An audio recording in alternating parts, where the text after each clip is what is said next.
अस्सलाम वालेकुम फ्रेंड्स, आज हम बहुत ही यूनिक स्टाइल में पोटैटो चिप्स बनाने जा रहे हैं जो कि बाहर से जितनी ज़्यादा क्रिस्पी होगी अंदर से उतनी ही ज़्यादा मज़ेदार होगी। तो चलिए अपनी रेसिपी को स्टार्ट करते हैं।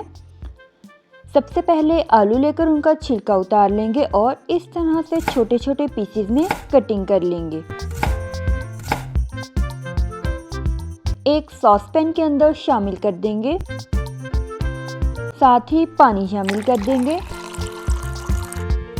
और मीडियम फ्लेम पर इसे उबाल लेंगे। जब आलू अच्छी तरह से पक जाएंगे तो पानी को ड्रेन करके वेस्ट कर देंगे और एक स्ट्रेनर में आलू को शामिल करके उन्हें इस तरह से मैश कर लेंगे।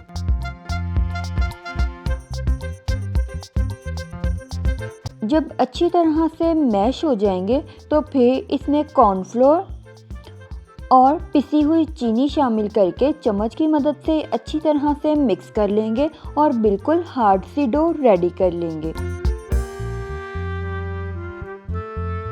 अभी इसमें से थोड़ा सा पोर्शन लेकर छोटी छोटी सी बॉल्स बना लेंगे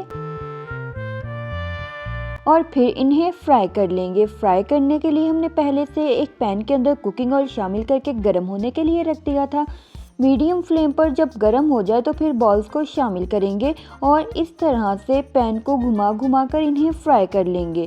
चम्मच बिल्कुल भी टच नहीं करना। जब प्यारा सा लाइट सा गोल्डन कलर आ जाएगा और ये क्रिस्पी हो जाएंगी तो फिर एक स्ट्रेनर में निकाल कर एक्सेस ऑयल को स्ट्रेन कर लेंगे और इन्हें डिश आउट करके सर्व करेंगे। हमारे बहुत ही मज़ेदार सी पोटैटो चिप्स रेडी हो चुकी हैं, बहुत यूनिक स्टाइल में। उम्मीद करती हूँ मेरी आज की रेसिपी आपको पसंद आई होगी। अगर पसंद आई हो तो वीडियो को लाइक कीजिए, ज़्यादा से ज़्यादा शेयर कीजिए और मेरे चैनल को सब्सक्राइब कीजिए।